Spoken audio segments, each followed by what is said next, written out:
Hello दोस्तों, आज हम बात करेंगे आर ड्यूअल कनेक्शन यानी रिवर्स ड्यूअल कनेक्शन के बारे में। यानी अगर आपको एक मोटर को फॉरवर्ड या रिवर्स डायरेक्शन में चलाना है तो कैसे इसके कनेक्शन किए जाते हैं। सबसे पहला हमारे पास एक नॉर्मल कॉन्टैक्टर रहेगा और ये हमारी थ्री फेज सप्लाई है।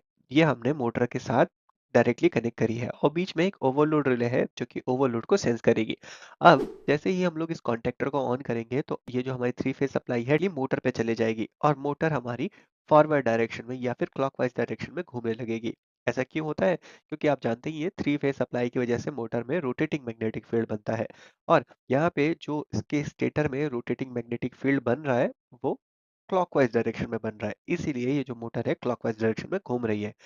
अब अगर मुझे इस मोटर को रिवर्स डायरेक्शन में घुमाना है, यानी ये जिस दिशा में घूम रही है उससे उल्टी दिशा में इसे चलाना है, तो इसके लिए मुझे क्या करना होगा? इसके लिए सिंपल ही मुझे ये जो आरवाईबी के हमने कनेक्शन दिए हैं मोटर को, इनको पलट देना है।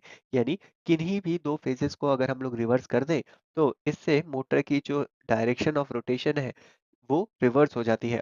कैसे? तो हम ये करेंगे, यहाँ पर हम लोग यहाँ पर एक एक्स्ट्रा कॉन्टैक्टर लगाएँगे। एक दूसरा कॉन्टैक्टर सेम रेटिंग का मैंने इसके साथ कनेक्ट किया। इसको हम लोग रिवर्स कॉन्टैक्टर कह रहे हैं। और यहाँ पर अगर आप एक चीज़ देखेंगे तो इसके इनपुट कनेक्शन देखिए। यहाँ पर पहला जो आर फेज़ है वो हमने कॉन्टैक्टर के सेकंड पॉइंट पे कनेक्ट किया है, जबकि वाई फेज़ मैंने कॉन्टैक्टर के फर्स्ट पॉइंट पे कनेक्ट किया है। बी वाला जो फेज़ है वो एज़ इट इज़ कनेक्ट किया गया है। तो यहाँ पे आर और वाई की पोजीशन को हमने इंटरचेंज किया। फॉरवर्ड कॉन्टैक्टर में आर वाई बी सीक्वेंस था, यहाँ पे जो सीक्वेंस है वो वाई आर बी है। अब इसी सीक्वेंस को आगे बढ़ाते हुए वाई वाला वायर हमने मोटर के फर्स्ट टर्मिनल पे कनेक्ट कर दिया, आर वाला वायर मोटर के सेकंड टर्मिनल पे कनेक्ट कर दिया और बी वाला वायर उसी तरह से पहले की तरह से ही थर्ड टर्मिनल पे कनेक्टेड है। अब जैसे ही हम लोग इस रिवर्स कॉन्टैक्टर को सप्लाई देंगे तो हमारी इलेक्ट्रिसिटी जाएगी हमारी मोटर के टर्मिनल्स पर।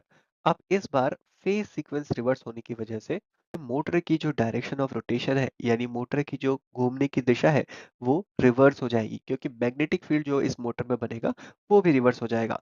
तो एक मोटर को अगर हमें रिवर्स डायरेक्शन में रोटेट करना है तो सिंपली हम लोग फेज के कनेक्शंस को इंटरचेंज करके ऐसा कर सकते हैं। आई होप दोस्तों आपको ये वीडियो पसंद आई होगी। तो ये वीडियो पसंद आई हो तो वीडियो को लाइक जरूर करें और अपने दोस्तों के साथ शेयर करना ना भूलें। मिलते हैं आपसे अगले वीडियो में, तब तक के लिए good bye and take care.